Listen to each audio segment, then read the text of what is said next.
everybody, and welcome to today's video. We're going to talk about homesteading. So why do we homestead? What is homesteading to me, and is it really that hard? Is it really that easy? Follow me as I talk about homesteading today.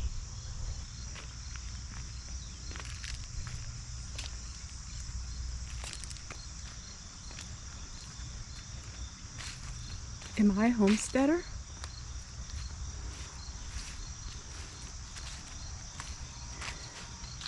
In the past, I talked a lot about homesteading, and I got a little bit of flack on it because I said anybody can be a homesteader. Well, I still believe that is true, even today, because my philosophy is different than what a lot of people's is. If you don't have a garden, but you grow fruit in containers, does that make you a homesteader?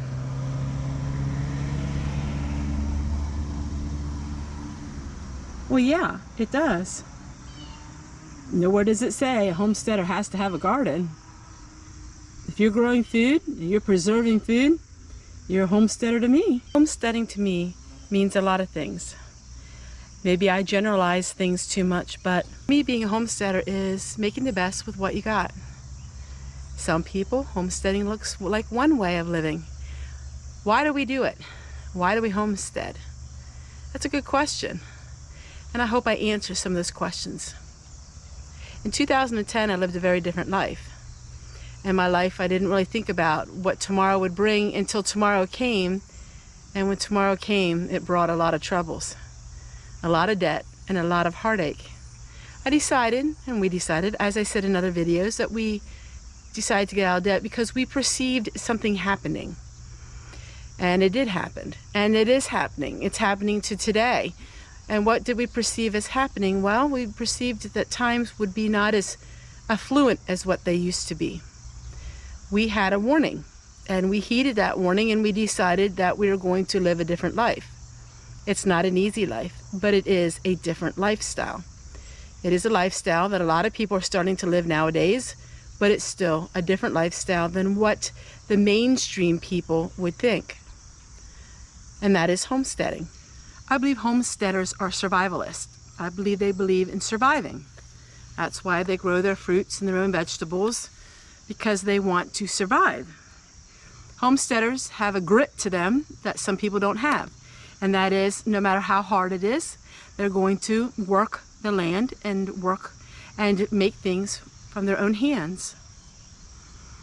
Homesteaders, some of them are more affluent. You got a lot of homesteaders that have beautiful homes with solar, and that's more affluent. But the majority of homesteaders are down-to-earth people, back to the roots people, people that were considered hippies back in the 60s.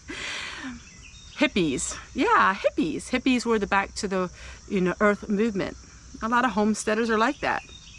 While I don't classify myself as a hippie, there are a lot of things about me that are like a hippie. I like wearing skirts that are very patchwork. I like bandanas. I like wearing bracelets and necklaces made out of rawhide and twine, and I like all of these things. So maybe you could call me a little bit of a hippie, or maybe you'd call me a wannabe hippie. I don't know what you want to call me, but I'm a homesteader, and this is what I do. I homestead. For me, it came out of a need. I had to homestead because we had to get out of debt. It was either that or do what other people do and just file bankruptcy. I don't believe in that for me. For us, we wanted to work hard, and that's what we did. And we worked hard, and now we are living in the life that we choose to live. We choose to live this life, and it is a wonderful life. Okay, so what is in your chicken feed? This is a good mix for the chickens. It's regular chicken feed, and also I mixed some bird seed in with it, and they love it. Yeah.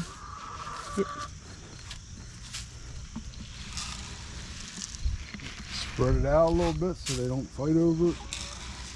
Well, you feed them good. It's got sunflower seeds in it.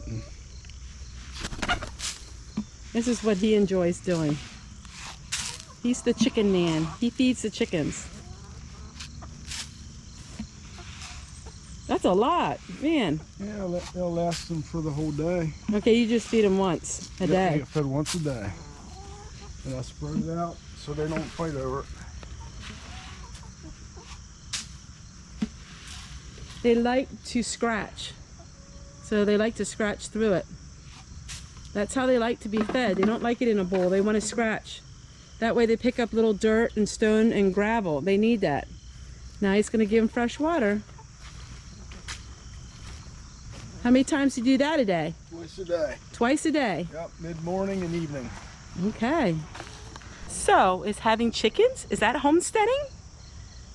I think so. I think it's a part of homesteading. What do you think? You know, a lot of people say, well, this isn't homesteading, this is country living. Homesteading and country living, I think, are like the same thing to a certain extent. I think that, what do I think of homesteading? Homesteading to me is taking a property and turning it into the most self-sufficient that you possibly can. So for me, it's growing gardens, canning, it's chickens, animals, it's oil lamps and washing clothing outdoors and all of those things. I see that as homesteading, but homesteading is such a generic term. It can be so many different things. But I can tell you one thing, homesteading is a lot of work. It is a lot of work. No matter how modern you are, it is a lot of work. Especially when it's like humidity's at 90% and you just have a lot of work to do. As you know, back in July, I had a rough patch and I really wasn't getting a whole lot done. And now I'm making up for lost time. So now we're in the barnyard. Well, the chicken yard. Okay, not a barnyard. I'm not a farm. But I need to clean it up a little bit. Now, normally in the late fall, I will go ahead and take all of the manure and I'll put it into the garden. I'm probably gonna wait and do that in spring because I'm cleaning up the area here.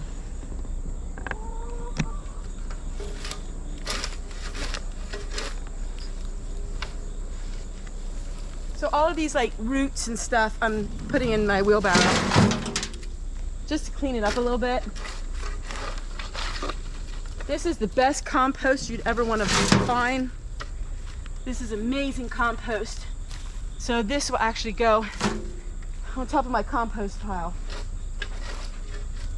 Now we're gonna go put some shavings down. This is the first time I'm doing this, but I really need to clean it up much better than what it's been.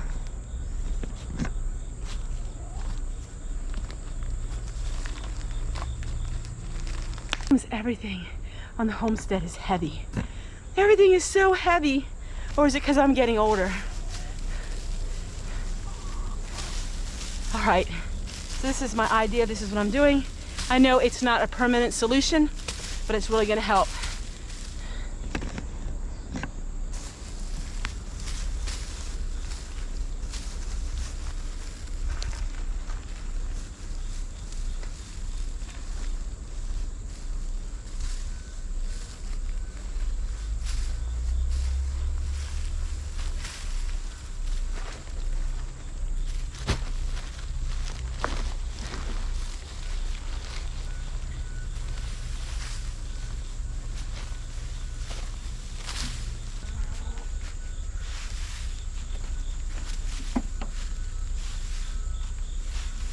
All right, everybody, got that done.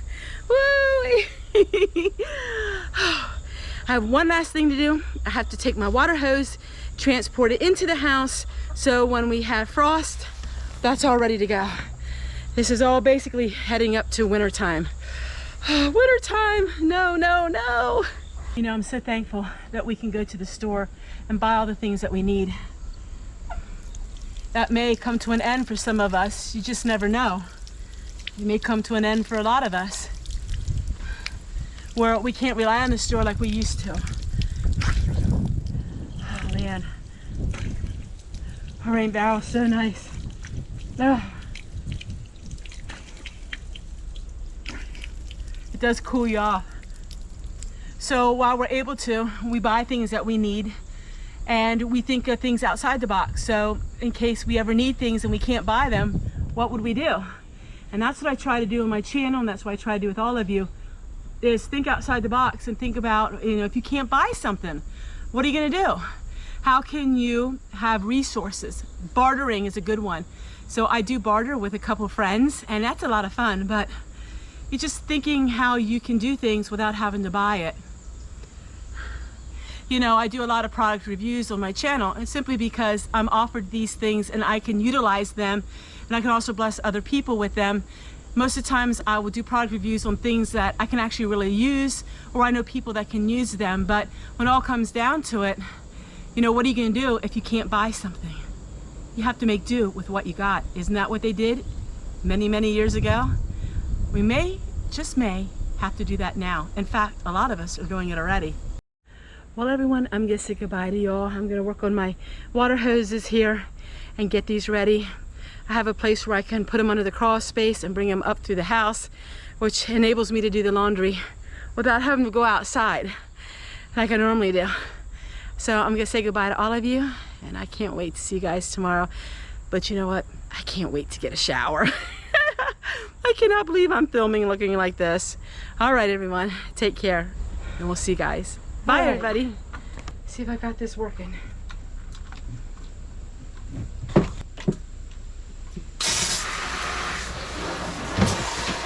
Yippee! We're in business. If you're new to my channel and you love these kind of videos about prepping, did you know I have hundreds and hundreds of videos on what to do in a survival situation right over here or right over here? It depends on where I put it.